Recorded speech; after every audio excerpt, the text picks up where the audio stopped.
The air in Walford no longer felt like the familiar weight of everyday struggle. It had thickened into something far more suffocating, something that pressed down on every breath Mark Fowler Jr. took. Time, once something he could ignore, now moved like a countdown ticking relentlessly toward an ending he could already sense but refused to fully accept.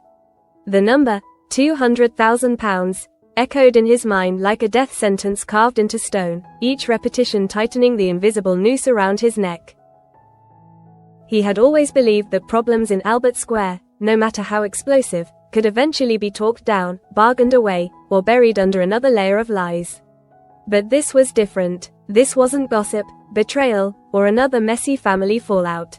This was survival. This was the kind of danger that didn't leave room for second chances.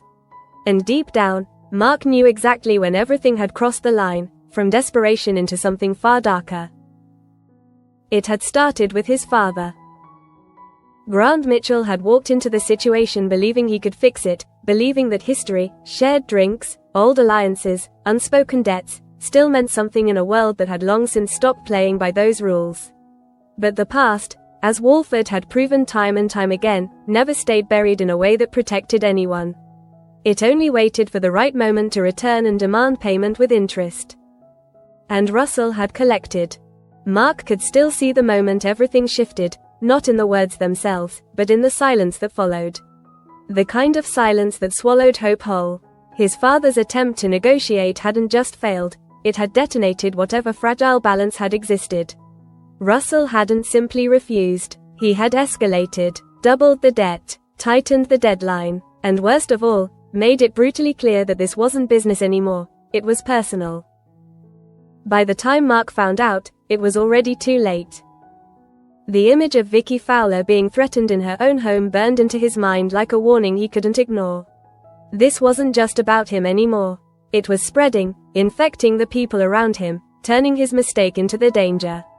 And that was the moment something inside him shifted. Not courage, not even determination, but a kind of cold acceptance that he had run out of clean ways to fix this. That he would have to get his hands dirty. Meanwhile, Sam Mitchell had been watching. She didn't rush in immediately, didn't offer comfort or false reassurance. Sam had always been someone who understood that survival in Walford required a certain clarity, an ability to look at a situation and strip it down to its rawest truth. And what she saw in Mark wasn't just fear. It was opportunity, not for herself, not entirely, but for a solution that existed outside the boundaries most people wouldn't dare cross. When she finally approached him in the pub, it wasn't with sympathy. It was with strategy. Mark hadn't expected it. He had been too lost in his own thoughts, replaying the same impossible equation over and over again: money he didn't have, time he didn't possess, and a man who wouldn't wait. Sam's voice cut through that spiral like a blade, calm, direct, and unsettlingly certain. She didn't ask him what he planned to do. She told him there was a way. A fast way. At first, Mark resisted, not because he didn't understand what she was suggesting, but because he understood it too well. The line she was pointing to wasn't just illegal. It was irreversible. Once crossed, there would be no stepping back into the life he had known before. No pretending this was just another bad decision he could recover from. But then Sam said something that stayed with him long after the conversation ended. He didn't have a choice. The words settled heavily in his chest, not as a threat, but as a truth he couldn't deny. Because every alternative he had considered, asking for help, trying to stall, hoping for a miracle, collapsed under the weight of reality. Russell wasn't the kind of man who accepted excuses.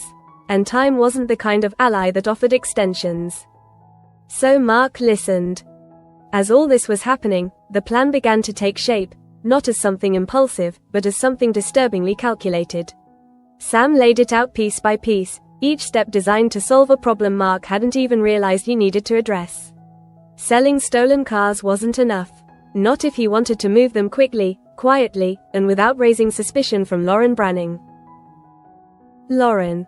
Her name lingered in the air between them like a complication neither of them could fully ignore. Because this wasn't just about crime, it was about betrayal. The business they were planning to use wasn't just a random front. It was hers, her trust, her work, her belief that Mark was someone she could rely on, all of it would become collateral damage in a plan she knew nothing about. Mark hesitated at that point, not out of morality, but out of something more personal, a flicker of guilt that refused to fully disappear. Sam saw it immediately, and she crushed it just as quickly. Her solution wasn't subtle, but it was effective. If Lauren didn't need more cars, then they would create a situation where she had no choice. A fire, a loss, a sudden gap that needed to be filled quickly, without too many questions asked. It was ruthless, it was dangerous, and it was exactly the kind of thinking that had kept Sam alive in a world where hesitation often meant failure. Mark didn't agree right away. But he didn't walk away either. From that moment on, the weight of the decision followed him everywhere. Through the streets of Wolford, through every conversation, through every attempt to act normal while everything inside him was anything but. He could feel the version of himself he used to be slipping further away with each passing hour, replaced by someone harder, colder, someone willing to do things he once would have judged without hesitation. And then came the night. The quarry stretched out before him like an empty stage, silent and indifferent to what was about to happen. The car sat there, still and pristine, a relic of something that once held value, now reduced to a tool in a desperate man's plan. Mark stood over it for a long moment, the petrol can heavy in his hand, the smell already filling the air with something sharp and final. This was the point of no return. He knew it. Not long after, he moved.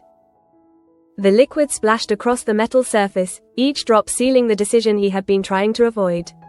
His hands didn't shake, not because he wasn't afraid, but because fear had already settled too deeply to show itself in simple gestures. Everything felt distant, muted, as if he were watching himself from somewhere outside his own body. Then he struck the flame. For a brief second, nothing happened. And in that second, a part of him almost hoped it would stay that way, that something, anything, would interrupt this moment before it became real. But reality didn't offer that kind of mercy. The fire caught quickly, greedily, consuming the car in a burst of heat and light that illuminated the darkness around him. And with it, whatever remained of his old life. At that very moment, a presence shifted behind him. Mark turned, his heartbeat spiking, not from the fire, but from the sudden realization that he wasn't alone. And then he saw her. Sam. Stepping out from the shadows, calm and composed, as if this had always been part of the plan. Not watching from a distance, not guiding from safety, but there, with him, in the middle of it all. It wasn't just about giving him an idea anymore. She had chosen her side. And now, so had he. The flames roared between them, casting long shadows across the quarry floor. For a moment, neither of them spoke. They didn't need to, the fire said everything that words couldn't. They were in this together now. And there was no going back. Not long after, the consequences began to ripple outward, unseen, but inevitable. The fire wouldn't stay contained to that isolated stretch of land. News would travel, questions would be asked, suspicions would grow, and somewhere, beyond the glow of those flames, forces were already moving in response. Because in Wolford, nothing ever burned quietly. And this fire was only the beginning. The flames that devoured the car that night did not end when the fire burned out. They lingered in the air of Wolford as an invisible residue, seeping into conversations, glances, and silences that began to feel heavier with each passing hour.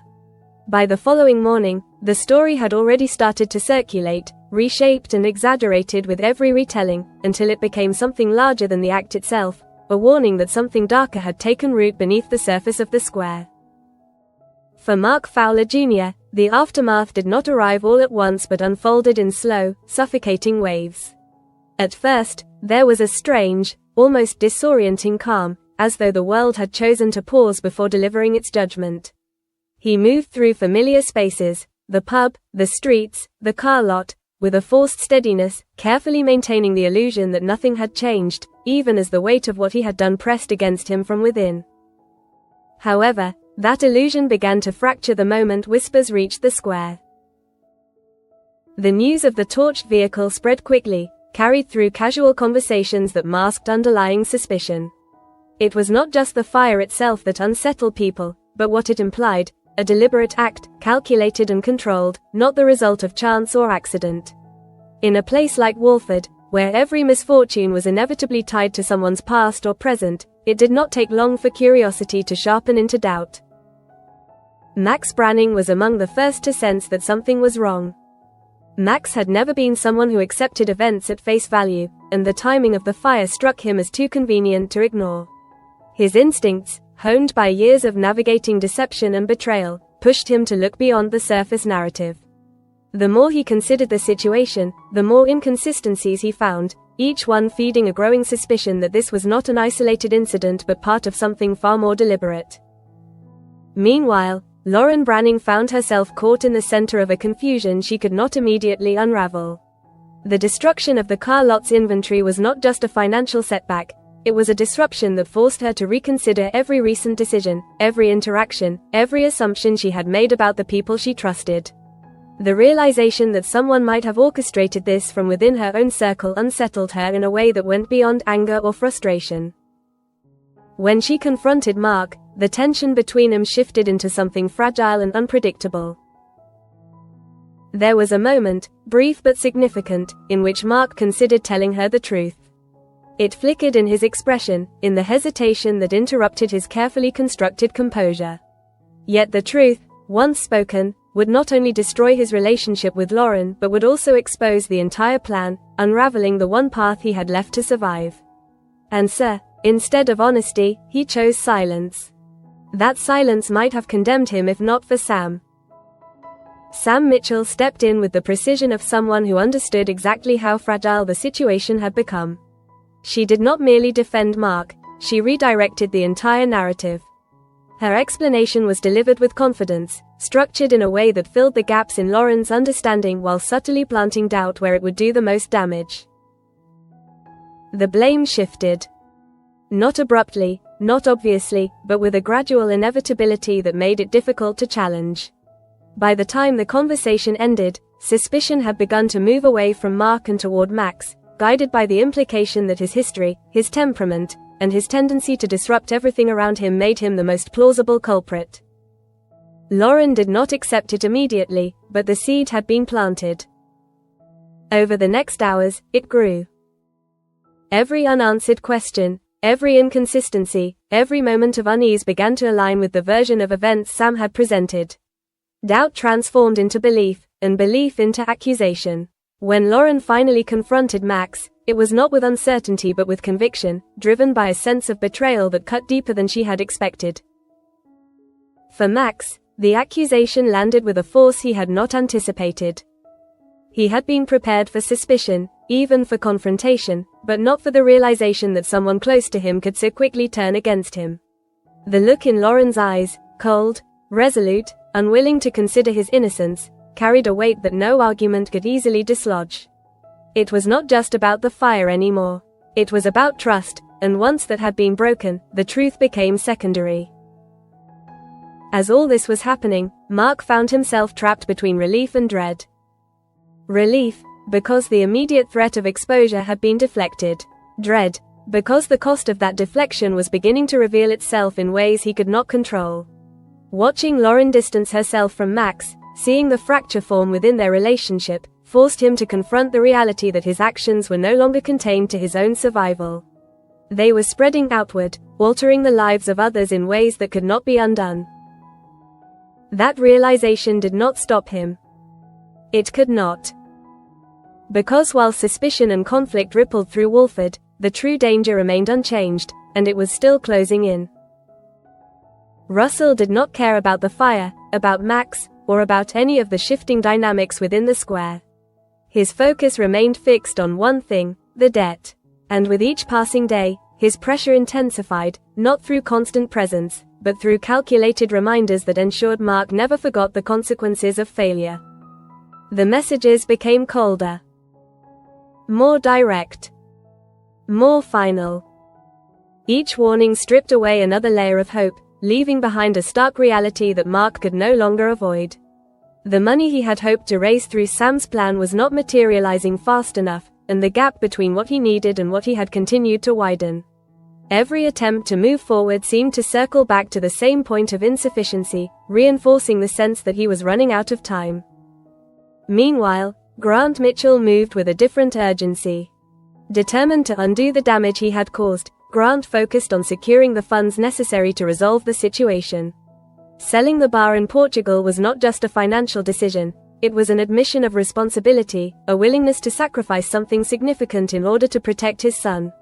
Yet even as he pushed forward with that plan, he could see that Mark was slipping further away from him, not physically, but emotionally, retreating into a space where trust had been replaced by isolation. Mark did not reject his father's help outright. Instead, he delayed it.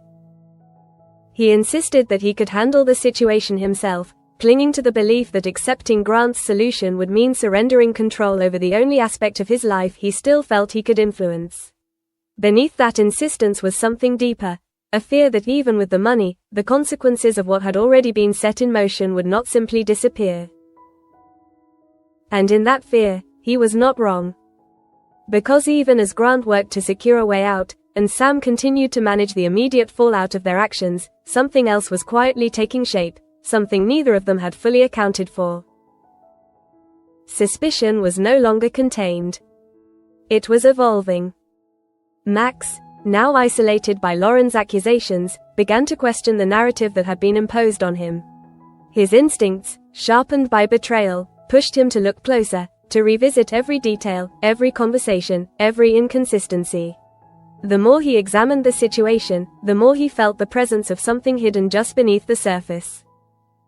Something deliberate. Something calculated.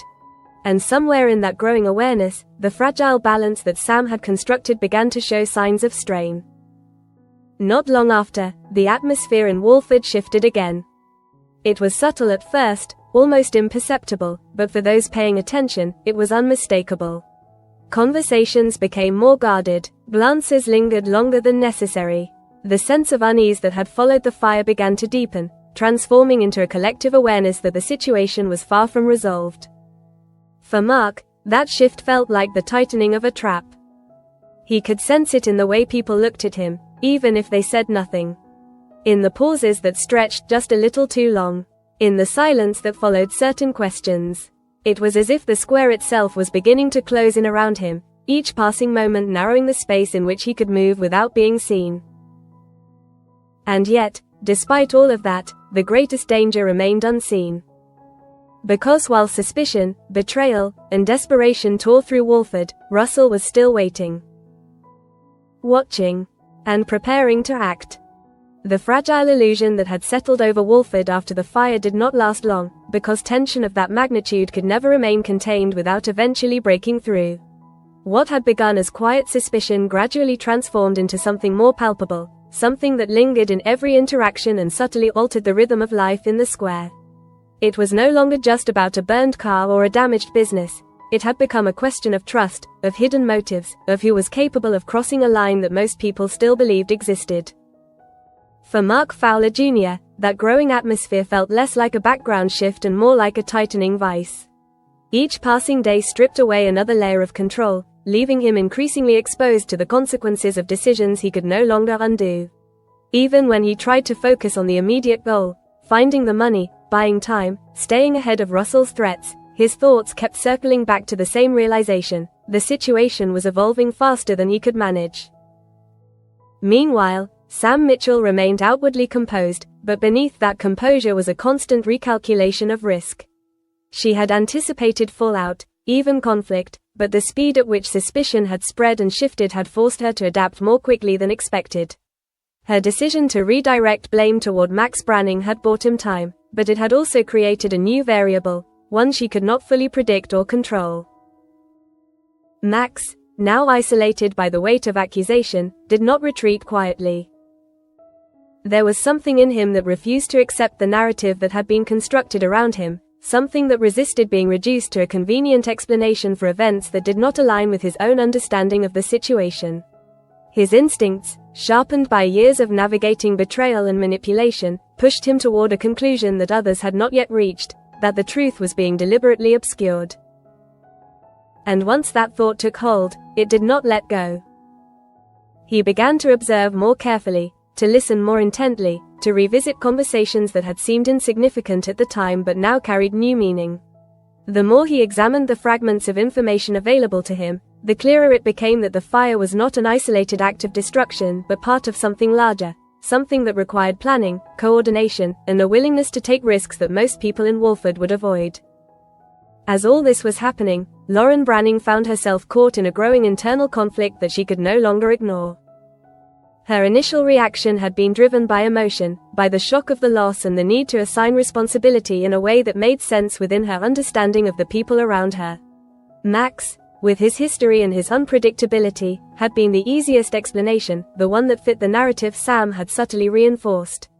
But as time passed, that certainty began to erode, replaced by questions she had not wanted to ask. There were moments, brief, unsettling moments, when Mark's behavior did not align with the version of events she had accepted. Hesitations that felt too deliberate. Reactions that came a fraction too late.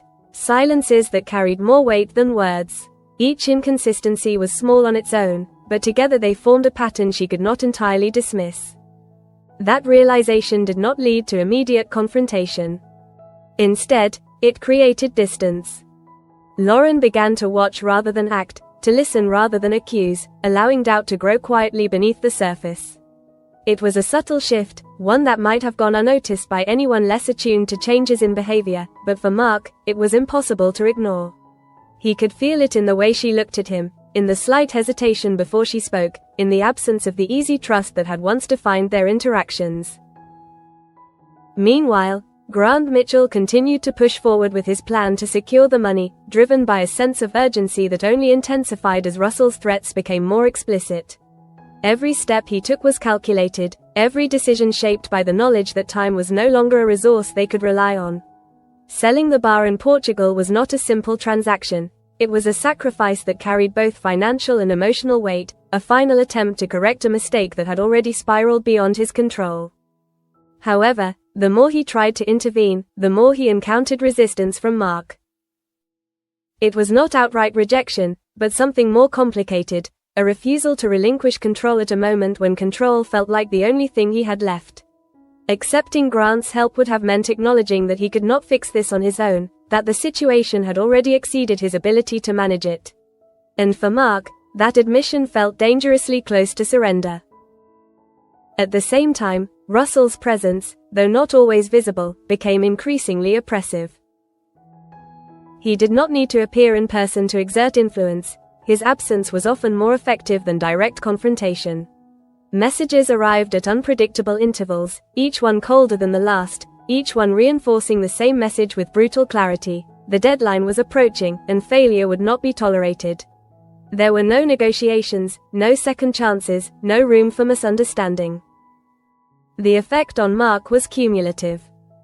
Each warning chipped away at his composure, replacing determination with something closer to desperation. The plan he had constructed with Sam, once a calculated risk, now felt insufficient, its limitations becoming more apparent with each passing day.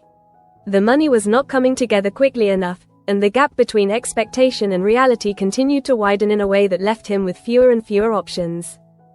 Not long after, that pressure began to manifest in his actions. Where he had once moved with a degree of caution, he now acted with increasing urgency, pushing forward without fully considering the consequences. Decisions were made more quickly, sometimes without the careful deliberation that had defined his earlier choices. It was not recklessness, not exactly, but a shift in priorities that placed immediate survival above long-term stability. Sam recognized that shift immediately. She had seen it before, in others, in herself, in the way desperation could reshape a person's thinking, narrowing their focus until only the most immediate threat remained visible. It was a dangerous state, one that could lead to mistakes, and in their situation, mistakes were not something they could afford. Her attempts to rein him in were measured, strategic, designed to restore a sense of balance without undermining the fragile confidence he still possessed. She reminded him of the plan, of the steps they had already taken, of the importance of staying controlled even as the situation escalated. But beneath those reminders was an unspoken understanding that control itself was becoming harder to maintain. As all this unfolded, Max's investigation continued to gain momentum. He did not confront Mark directly, not yet. Instead, he gathered information, allowing patterns to emerge naturally rather than forcing them into place. It was a slower approach, but one that provided a clearer picture of the dynamics at play. The more he observed, the more convinced he became that the truth was being deliberately concealed, and that the key to uncovering it lay not in what people were saying, but in what they were avoiding. That realization brought him closer to the edge of something significant. And at the same time, it increased the risk for Mark and Sam in ways they had not fully anticipated. Because in Wolford, secrets rarely remained hidden for long. The closer Max came to connecting the dots, the more unstable the situation became, creating a tension that extended beyond individual relationships and into the broader fabric of the square. Conversations carried an undercurrent of suspicion, interactions were shaped by unspoken assumptions, and the sense that something was about to break grew stronger with each passing day. For Mark, that sense was no longer abstract. It was immediate. It was personal. It was the realization that he was running out of time not just to repay a debt, but to maintain the fragile web of lies that had allowed him to survive this long. Every delay, every complication, every unexpected development brought him closer to a point where everything would have to be confronted at once.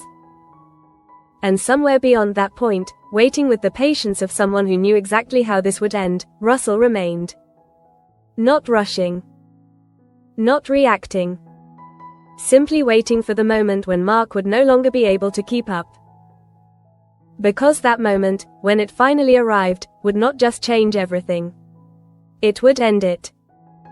The tension that had been building beneath the surface of Wolford no longer felt distant or theoretical. It began to take on a sharper, more immediate form, pressing into every corner of Mark Fowler Jr.'s reality until there was no space left to escape it. What had once been a sequence of bad decisions now revealed itself as a chain of consequences, each one tightening around him with a precision that left little room for hope.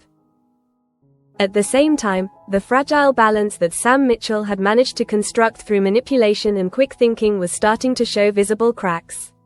The narrative she had carefully redirected toward Max Branning could not remain intact indefinitely, not when the people involved were beginning to question the version of events they had accepted so readily only days before.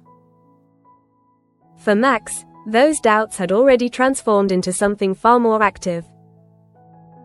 He had moved beyond suspicion into quiet determination, allowing his instincts to guide him through the inconsistencies that others still struggled to articulate. The fire, the timing, the reactions, none of it aligned in a way that satisfied him, and the more he revisited each detail, the clearer it became that someone within the square had orchestrated events with a level of calculation that demanded closer scrutiny. However, what made the situation more volatile was not just Max's growing awareness, but the way it began to intersect with Lauren Branning's shifting perspective. Lauren's certainty had begun to unravel in ways she could no longer ignore, and although she had not yet confronted Mark again, the distance between them had deepened into something unmistakable. It was no longer just confusion. It was the early stages of distrust, forming quietly but steadily, fed by every small detail that failed to align with the explanation she had been given. This change did not go unnoticed. Mark sensed it with increasing clarity, even when no words were spoken. There was a difference in the way Lauren observed him now, a subtle hesitation that replaced the ease that had once defined their interactions. It was not accusation yet, but it was close enough to unsettle him in ways that Russell's threats alone had not. Because Russell was predictable. Lauren was not. Meanwhile, Grant Mitchell's efforts to resolve the situation reached a critical point, driven by an urgency that had shifted from determined action into something bordering on desperation. The sale of the bar in Portugal was no longer just a plan, it had become a necessity, a final attempt to secure the funds required to neutralize the threat that had been set in motion. Yet even as progress was made, the emotional distance between Grant and Mark widened. Grant could see it clearly, the way his son withdrew from him, not out of defiance, but out of something more complex. There was a quiet resistance in Mark's behavior, a reluctance to accept help that went beyond pride. It was as though Mark believed that accepting Grant's solution would somehow invalidate the choices he had already made, forcing him to confront the full extent of their consequences. And in a way, He was right. Because even if the money arrived, even if Russell was paid, the damage done within Walford would not simply disappear.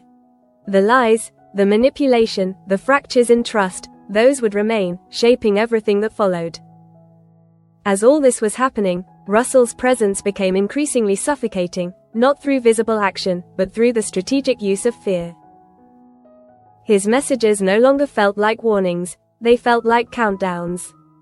Each one arrived with a clarity that stripped away any remaining illusion of negotiation, reinforcing the reality that the deadline was fixed and the consequences of failure were absolute.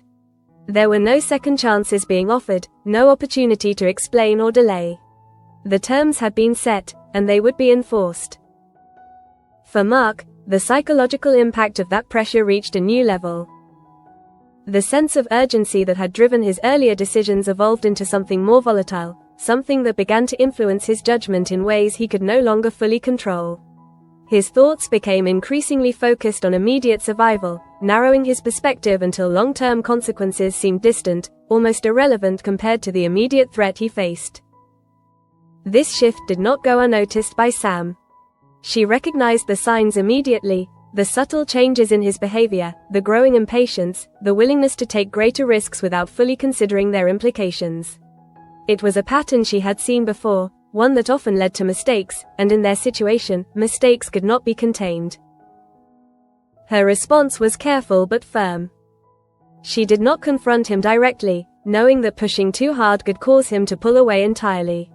Instead, she reinforced the structure of their plan, reminding him of the importance of maintaining control even as the pressure increased. Her approach was calculated, designed to stabilize him without undermining the fragile sense of agency he still clung to. But beneath that strategy was an unspoken concern. Because even Sam, with all her experience and instinct, could feel that the situation was beginning to move beyond their control. Not long after, that loss of control began to manifest in a way none of them had fully anticipated. Max's investigation, which had until then remained largely observational, started to produce connections that were harder to ignore. Small details aligned in ways that suggested intent rather than coincidence, creating a pattern that pointed toward a deliberate act carried out by someone with both motive and opportunity. Although he did not yet have proof, the direction of his suspicion began to shift. Subtly at first, almost imperceptibly, but enough to create a new layer of tension that extended beyond his own understanding of the situation. The possibility that he had been framed did not just anger him, it focused him, sharpening his instincts and driving him closer to the truth with a persistence that would prove difficult to disrupt.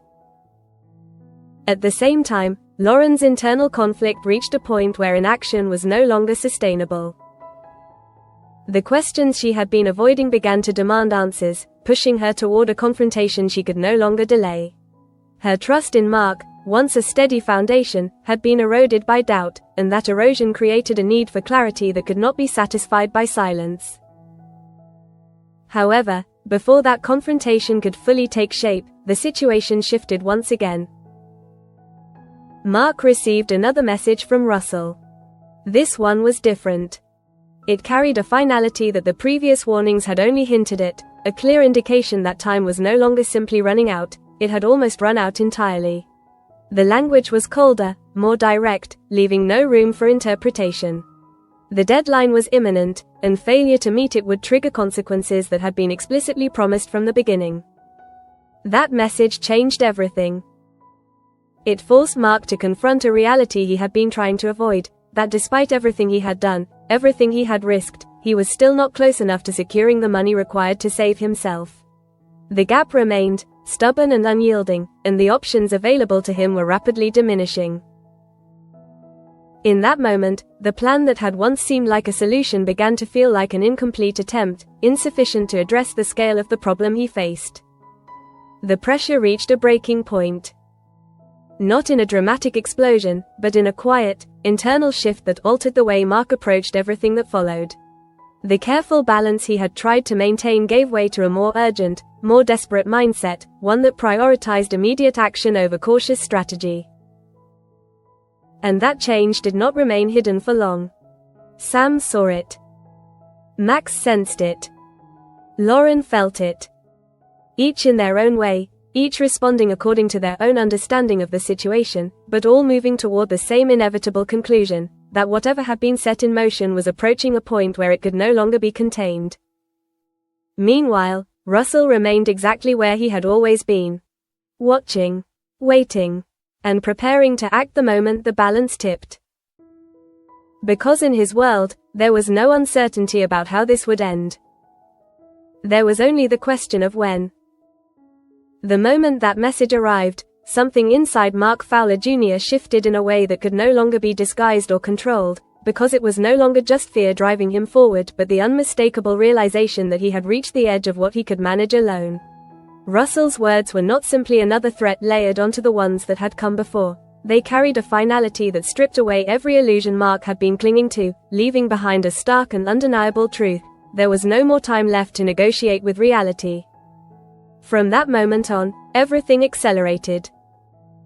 The fragile structure that had held his plan together began to fracture under pressure, not through a single catastrophic failure, but through a series of small collapses that compounded rapidly.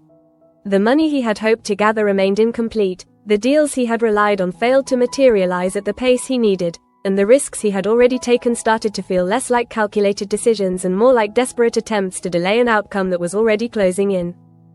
Meanwhile, Sam Mitchell could see the change in him with a clarity that made her uneasy, even if she refused to show it outwardly. Mark was no longer operating within the boundaries they had set together. His focus had narrowed to such an extent that everything else, strategy, caution, even self-preservation in its broader sense, began to fade into the background. What remained was a singular, overwhelming need to solve the problem immediately, regardless of the cost. Sam understood that state of mind all too well, and she knew that once someone crossed into it, pulling him back was rarely simple. Her attempts to intervene became more deliberate. She did not challenge him directly, knowing that confrontation at this stage would only push him further away, but she reinforced the reality of their situation with increasing urgency.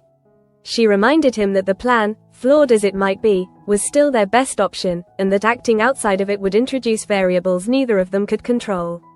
Beneath her measured tone, however, was a growing awareness that the situation was slipping beyond even her ability to manage. At the same time, Grant Mitchell reached the point where delay was no longer an option.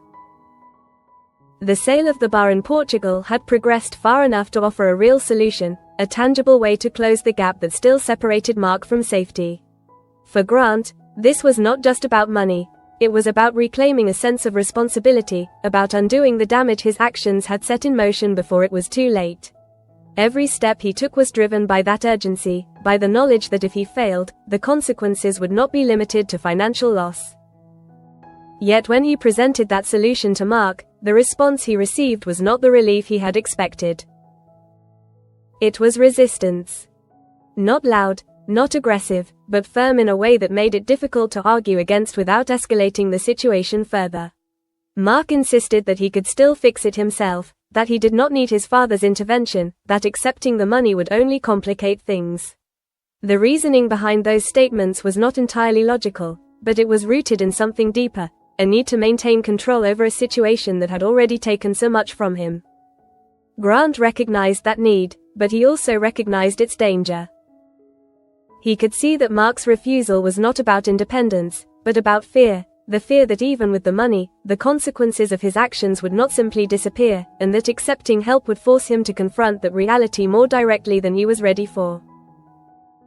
As all this unfolded, Max Branning's suspicions reached a critical threshold. The inconsistencies he had been tracking, the subtle misalignments in behavior and timing, began to form a pattern that could no longer be dismissed as coincidence.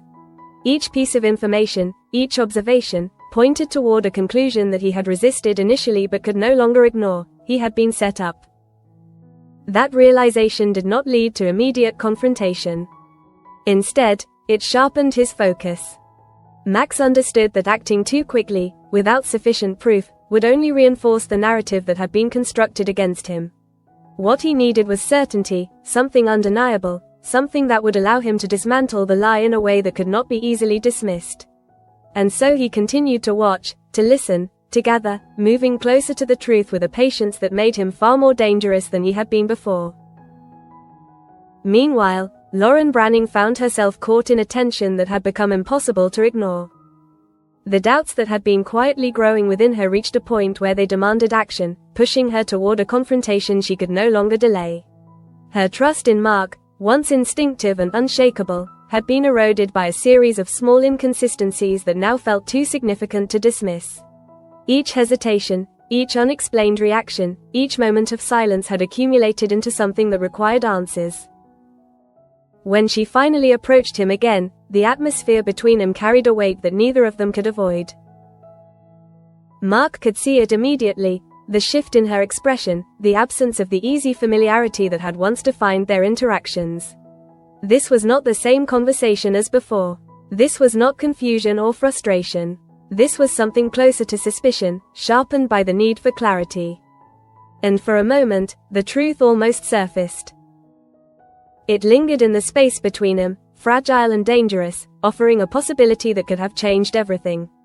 But the reality of what that truth would mean, what it would expose, what it would destroy, held him back. Instead of honesty, he gave her just enough to keep the situation from collapsing entirely, relying on fragments of the narrative Sam had already constructed. Lauren did not accept it fully. But she did not reject it either. The uncertainty remained, unresolved, creating a tension that would continue to shape everything that followed. Not long after, the situation reached a turning point. Mark received another message. This time, there was no ambiguity. Russell's words were direct, stripped of any pretense, leaving no room for interpretation or delay.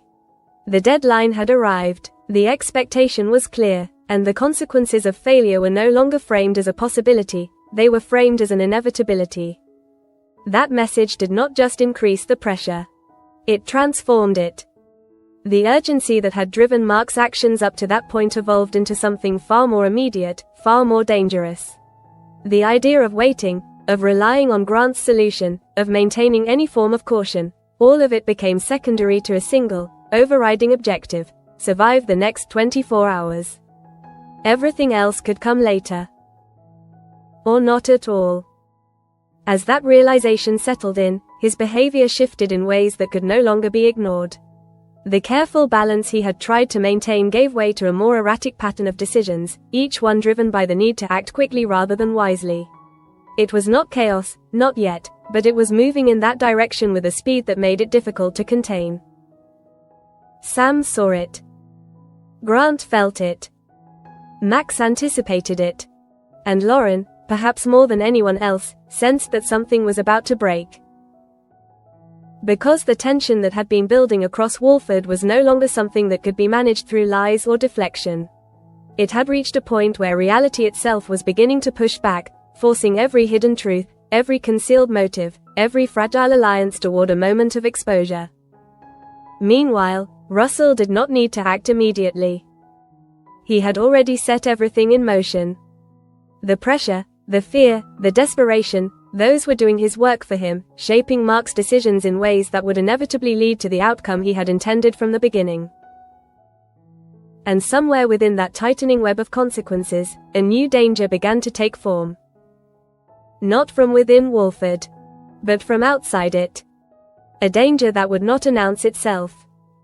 A danger that would not negotiate. A danger that, when it finally moved, would change everything in an instant.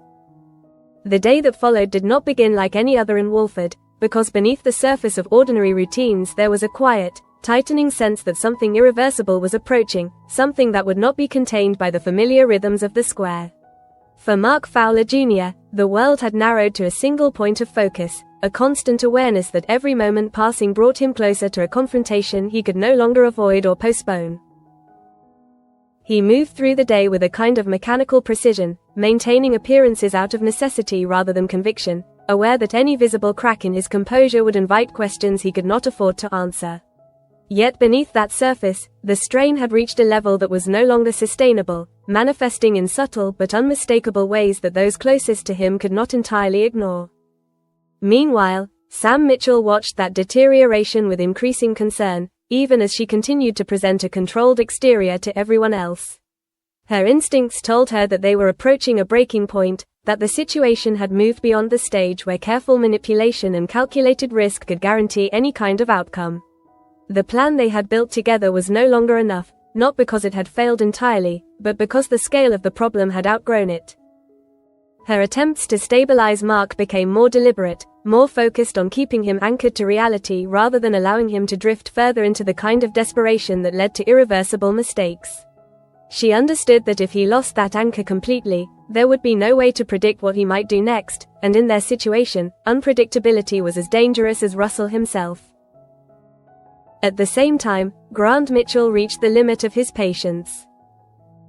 The progress he had made toward securing the money had given him a solution he believed could still change the outcome, but Mark's continued resistance made that solution feel increasingly out of reach. Grant was no longer willing to stand back and wait for his son to accept help on his own terms, because the consequences of waiting had become too severe to ignore. Their confrontation, when it came, was not explosive in the traditional sense, but it carried a weight that made it just as significant. Grant spoke with the urgency of someone who understood exactly what was at stake, emphasizing that this was no longer about pride or independence but about survival. His words were grounded in experience, shaped by a lifetime of navigating situations where hesitation had cost more than action ever could. Yet even as he tried to impose that understanding on Mark, he could see that something fundamental had shifted. Mark was no longer responding to logic. He was responding to pressure. That difference changed everything. As all this was happening, Max Branning moved closer to a realization that would alter the balance within Wolford in ways no one had fully anticipated. The pattern he had been assembling, piece by piece, reached a point where it could no longer be dismissed or reinterpreted. The connections between the fire, the shifting narratives, and the behavior of those involved began to align with a clarity that left little room for doubt. He did not yet have proof. But he had direction. And that direction pointed toward Mark and Sam. This realization did not lead to immediate action, but it changed the way Max approached every interaction from that moment forward. He began to test the edges of the narrative that had been constructed around him, probing for weaknesses, observing reactions, allowing small inconsistencies to reveal themselves in ways that would not be immediately obvious to anyone else. At the same time, Lauren Branning found herself caught in a tension that had reached a point where it could no longer be contained internally. The doubts she had been carrying were no longer abstract concerns, they had become specific questions that demanded answers. Her observations of Mark's behavior, combined with the growing awareness that something about the situation did not align with what she had been told, pushed her toward a decision she could no longer avoid. She needed the truth. Not a version of it. Not an explanation shaped by someone else's agenda. The truth.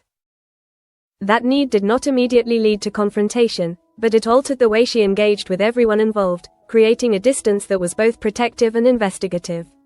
She began to listen more carefully, to observe more closely, to allow her instincts to guide her in ways she had previously resisted. And those instincts were telling her that the situation was far more complicated than she had been led to believe. Meanwhile, the pressure from Russell reached its peak. The absence of further messages did not bring relief, it intensified the sense of impending action. The silence itself became a threat, a signal that whatever came next would not be preceded by warning or negotiation. It was the kind of silence that existed just before something irreversible occurred, and for Mark, it was almost worse than the direct threats that had come before. Because silence left no room for preparation. It only left anticipation. Not long after, that anticipation turned into reality. The moment itself did not announce its arrival with noise or chaos, it unfolded with a suddenness that made it all the more disorienting. 1 minute, Mark was moving through the square, navigating the familiar paths he had walked countless times before, and the next, that familiarity was shattered in a way that left no space for reaction. The van appeared without warning. The figures inside moved with efficiency, their faces obscured, their intentions unmistakable. There was no hesitation, no attempt to conceal what they were doing beyond the anonymity of their masks. They acted with the confidence of people who knew exactly what they had come for and how to take it. Mark did not have time to resist in any meaningful way. The speed of the encounter, the precision of their movements, stripped him of any opportunity to respond beyond instinct. Hands grabbed him, forced him forward, the world around him collapsing into fragments of movement and sound that blurred together in a way that made it impossible to process what was happening in real time. Within seconds, he was gone. The van disappeared as quickly as it had arrived, leaving behind a silence that felt heavier than the noise that had preceded it. For those who witnessed it, the moment carried a shock that took time to fully register. For Sam Mitchell, it felt like the ground had shifted beneath her. The realization of what had just happened did not come all at once, but when it did, it struck with a force that left no room for denial. This was not a warning. This was not pressure. This was the execution of a threat that had been building from the moment Russell had entered their lives. Mark had been taken. And with that, the situation moved beyond anything they could control. At the same time, Grant Mitchell understood immediately what this meant. There was no need for explanation, no need for confirmation. The pattern was clear, the logic undeniable. Russell had reached the point where he no longer needed to threaten, because he had already acted. The deadline had passed, and the consequences had begun. The urgency that followed was absolute. There was no longer any question of strategy, no room for hesitation or disagreement. The focus shifted entirely to one objective: finding Mark before it was too late. Every second mattered now, not in an abstract sense, but in a way that carried immediate, tangible consequences. Meanwhile, Lauren Branning felt the impact of the event in a different way. The confusion, the doubt, the unresolved questions, all of it was suddenly overshadowed by the reality of what had just occurred. Whatever suspicions she had held, whatever conclusions she had been moving toward, they were now secondary to a more immediate concern: Mark's life was in danger. And that realization changed everything. Because the truth, whatever it was, could no longer remain hidden. Not when the cost of that silence had become so clear. As all this unfolded, Max Branning recognized the shift immediately. The disappearance confirmed what he had already begun to suspect, providing a context that made the entire situation more coherent, more understandable, and far more dangerous. The pieces he had been assembling were no longer theoretical, they had taken on a form that demanded action. And with that understanding came a new level of urgency. Because whatever had been set in motion was no longer contained within the boundaries of deception and suspicion. It had escalated into something far more direct. Something far more final. And somewhere beyond the reach of Walford, Mark was now at the center of it. Waiting. With time running out. The disappearance of Mark Fowler Jr. did not just send shockwaves through Walford. It fractured whatever fragile sense of control the Mitchells had been clinging to, replacing it with a relentless urgency that left no room for hesitation or denial. What had once been a desperate race against time had now transformed into something far more immediate and unforgiving, a race against death itself. In the immediate aftermath, chaos did not erupt in loud, visible ways, but instead settled into a suffocating tension that gripped every corner of the square. People spoke in hushed tones, glances were exchanged with unspoken meaning, and beneath it all was a shared understanding that this was no longer a situation that could be resolved quietly or contained within the boundaries of secrecy. For Sam Mitchell, the weight of what had happened pressed down with a force she could not ignore, even if she tried to maintain the same composed exterior she had relied on up to that point. The image of Mark being taken replayed in her mind with relentless clarity, each detail sharpening into something more accusatory with every repetition. She had been the one who pushed him toward the plan, the one who convinced him that there was a way out through risk and manipulation, and now she was forced to confront the possibility that those choices had not saved him, but delivered him directly into Russell's hands. That realization did not paralyze her. It hardened her. Because if there was one thing Sam understood, it was that guilt, left unchecked, could become a weakness, and weakness was something she could not afford now. Instead, she redirected that weight into action, forcing herself to think strategically even as the situation threatened to spiral beyond anything she could manage. Meanwhile, Grant Mitchell moved with a singular focus that cut through the confusion and uncertainty surrounding him. For him, there was no ambiguity about what needed to be done. The moment Mark was taken, the situation became brutally clear. This was Russell executing the threat he had been building toward from the very beginning. There would be no more waiting, no more negotiation through indirect means. Every second that passed increased the risk that Mark's fate had already been decided. Grant did not allow himself to consider that possibility for long. Instead, he focused on what remained within his control, finding his son, confronting the people responsible, and forcing an outcome before it was too late. His experience, his instincts, and his understanding of the kind of world Russell operated in all pointed toward the same conclusion: time was now the most dangerous enemy they faced. As all this unfolded, Lauren Branning found herself caught in a conflict that had shifted dramatically in nature. The doubts that had once consumed her, the questions about Mark's involvement in the fire, the tension with Max Branning, all of it was suddenly overshadowed by the reality that Mark's life was now in immediate danger. Whatever truth she had been searching for no longer felt like the priority it once had been, replaced instead by a more urgent need to understand what had led to this moment and whether anything could still be done to reverse it. That shift did not erase her suspicions. But it changed how she carried them. Instead of driving her toward confrontation, they now fueled a deeper need to uncover the full scope of what had been happening around her. The possibility that she had been misled, that the narrative she had accepted had been constructed to protect someone else, began to take on a new significance, one that could no longer be ignored. At the same time, Max Branning recognized the opportunity hidden within the crisis. The kidnapping confirmed what he had already begun to suspect, that the situation was far more serious than anyone had initially believed, and that the fire had been only one piece of a much larger puzzle. More importantly, it created a context in which the truth, once revealed, would carry far greater weight, because it would be directly tied to a life or death situation rather than a dispute over blame. Max's approach remained calculated. He did not rush to expose what he knew, not yet. Instead, he allowed the urgency of the situation to build naturally, understanding that when the moment came, the impact of the truth would be far greater if it emerged at the point of maximum tension. It was a dangerous strategy, but one that aligned with his understanding of how power and perception operated within Walford. Meanwhile, beyond the boundaries of the square, Mark's reality had shifted into something unrecognizable. The disorientation of the abduction gave way to a more controlled environment, one where every movement, every sound, every possibility of escape was carefully restricted. The absence of familiar surroundings, combined with the knowledge of who was responsible, created a psychological pressure that was as intense as any physical restraint.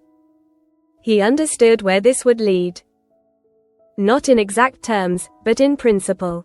Russell had not taken him to negotiate. He had taken him to make a point. That understanding forced Mark into a state of clarity he had not experienced since the situation began. The distractions, the competing priorities, the attempts to balance multiple risks, all of it fell away, leaving behind a singular awareness of what mattered now: survival.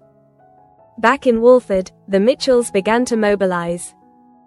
What had once been a fragmented response to a complicated situation now coalesced into a unified effort driven by necessity.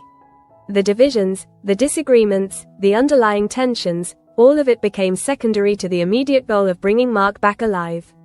Even those who had been indirectly affected, who had questioned or doubted him, found themselves drawn into that effort, because the stakes had become impossible to ignore.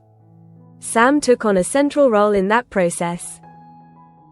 Her knowledge of the plan, of the steps that had led them here, gave her an understanding of the situation that others lacked, even if she did not share that knowledge fully.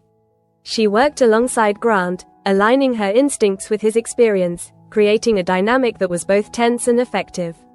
They did not trust each other completely, but they did not need to. What mattered was that they were moving toward the same objective. At the same time, Lauren made a decision that would alter the course of events in a more subtle but equally significant way. She chose to step beyond the position she had been placed in, to stop accepting explanations at face value and begin actively seeking the truth herself. That decision did not manifest as a dramatic declaration, but as a quiet shift in behavior, a willingness to question, to observe, to connect details that others might overlook. And in doing so, she moved closer to a realization that would change everything. Because the truth, once uncovered, would not simply explain what had happened. It would expose it.